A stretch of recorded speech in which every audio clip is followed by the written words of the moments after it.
Hey, it's Fretz. So I'm going to start recording the best way to get through some Reaper lives effectively to maximize your Reaper XP and whatnot. So the first step actually starts on your previous life.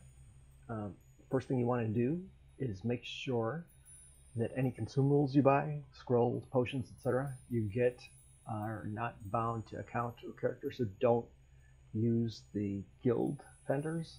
Just use the portable hole, house J, whatever to get your stuff. And you can either store it in your shared account bank, or if you have a mule account, just transfer it over to them. And I like to make sure I have a few slots free just to prevent any problems with TRing. There's been some issues with people getting their items missing. So this is just something I do. I don't know if it'll help, but I've done 37. This will be my 38th life since Reaper started, and I've had no problems, knock on wood. So for your reincarnation cache, I know it takes some time. I just drag without waiting for stuff to pop until I go all the way down. So it will take some time. This tune had all the extra bank slots, all the extra inventory slots, and as you can imagine, I have quite a bit of stuff to get through. So we'll be back as soon as this stuff is done.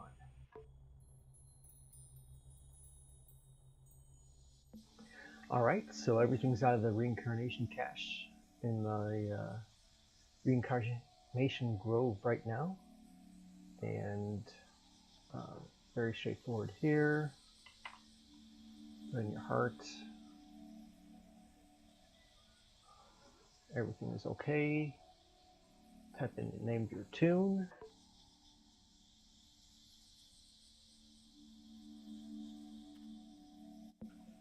We're good to go. So one step that I do right here is I not only log out, but I quit the client and I re-log into the game before I actually get to the next screen, and I hit reincarnate. And that's what we're going to do right now. Alright, game's been restarted. It's time to reincarnate. So the button confirm.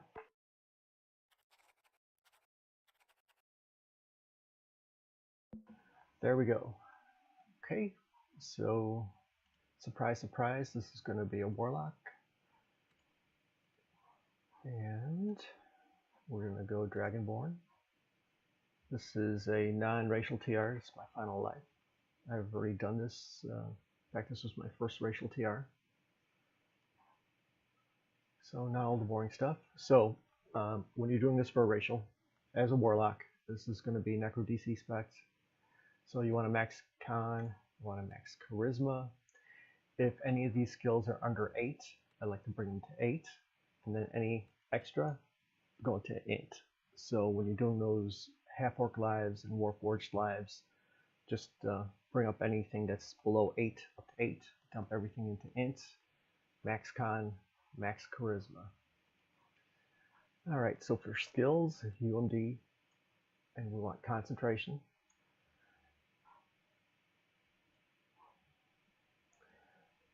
For the feat, since I'm going Fiend, I am taking the red ancestry just for some synergy with the breath attack, although I won't spend enough points to get it. They'll be there if something happens in the future and decide to do it.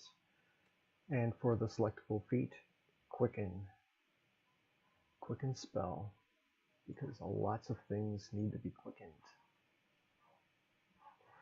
First level spell, shield.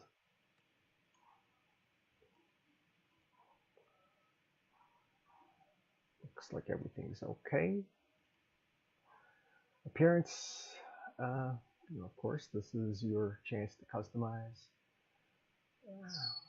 So I don't really care about the other stuff.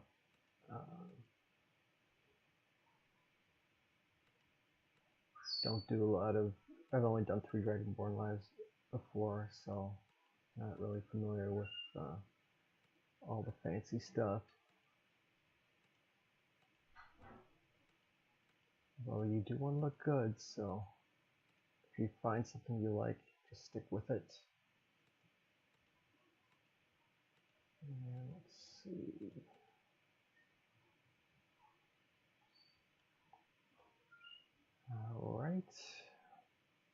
looks like we are set here. I like to go to neutral, and we're going to hit create. Now we're going to wait. This is very important. Do not DC. You want to be on a stable connection. So here we are. And at this point, I'm going to exit the game again. I'm not going to enter to the shipwreck shore. I'm going to do another safety check.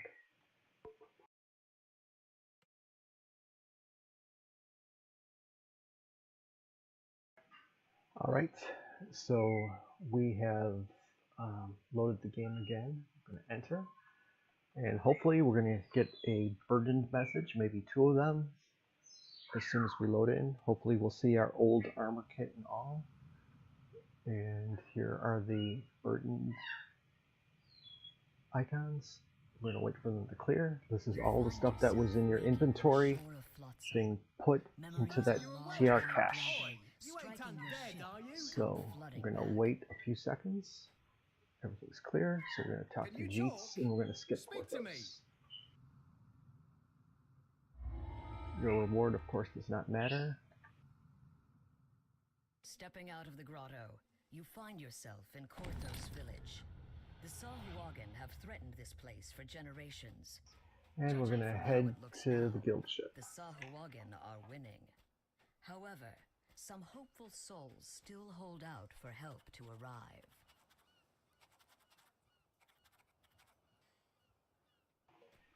All right, very important thing to do here is to tie your shoes. All your warlocks out there, tie your shoes. If you don't tie your shoes, you're not going to get your back damage.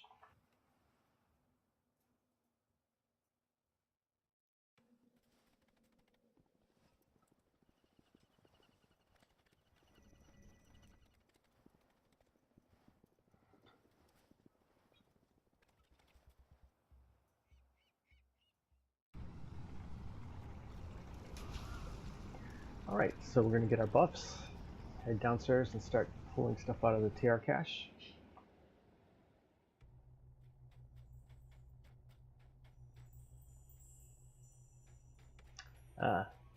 One thing you absolutely need to do, you need to bind on your ship, because no one wants to do the walk of shame from Korthos. So always make sure you talk to the spirit binder and set your point.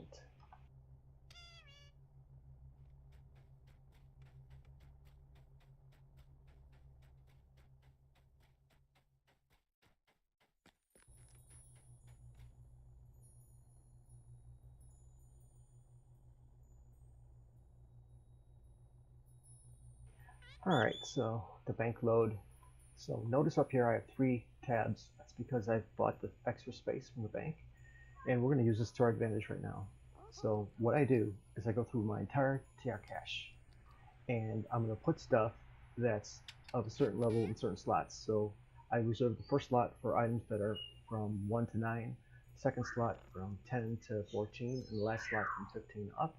And I only do this once. That way, when I level up, I just go to the bank, I go to the tab, pull stuff out at that level. That way, I'm not wasting time every time I take a level, going back to my TR cache, waiting for it to load, waiting for it to pull out stuff that I need.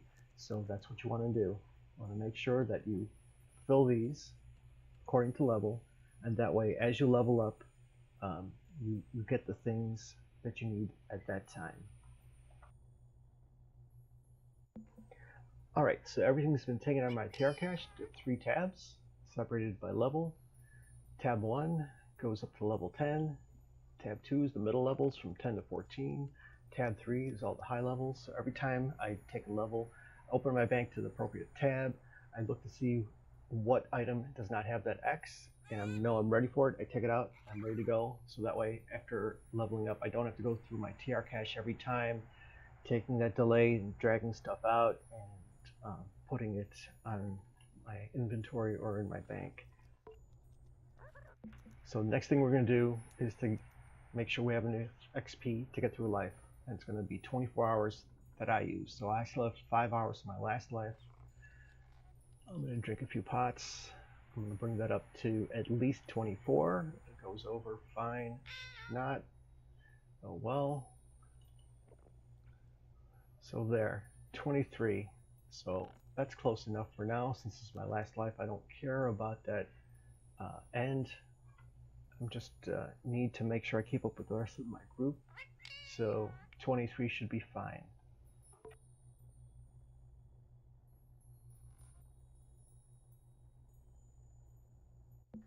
Alright, now we're actually going to level by using daily dice stones and weekly stones that I got while waiting to go through my previous life. So we're going to start at level 2. I'm a little short, so I'm going to do a gold roll to get to level 2 because Korthos has no Reaper, so I want to make sure that I get to that point where I start at level 2 and I don't have to do Korthos. Alright, so we're ready to take level 2, and you know warlocks are overpowered because there are 2 warlock trainers here in the harbor. There are so many people that want to do warlock that I'm sure the devs wanted to make sure no one had to wait in line for a trainer. So concentration, UMD right now. That's all the skill points I have. My second level 1 spell is going to be Ooze Puppet. You're saying, what? Don't you take jump? Something more useful? Get potions for jump. Ooze Puppet actually is very useful. If you don't have Ooze Puppet and ETK that we're going to do towards the end of this life, it becomes kind of difficult. So you want to actually take Ooze Puppet and just use jump from somebody else or potion, etc. So it's time to spend some feats. I do have some racials. I have 10 racials and 4 action points, so a racial is just going to be right there. And I'm just going to wait on the rest. I'm not going to take any of these right now. I'm just going to work on the cores. So for my other class points, I'm going to put them into Tainted Scholar. I'm going to take some pack damage, and then I have to spend some points in Feigned Health to unlock the next one, which we'll eventually get to. Alright.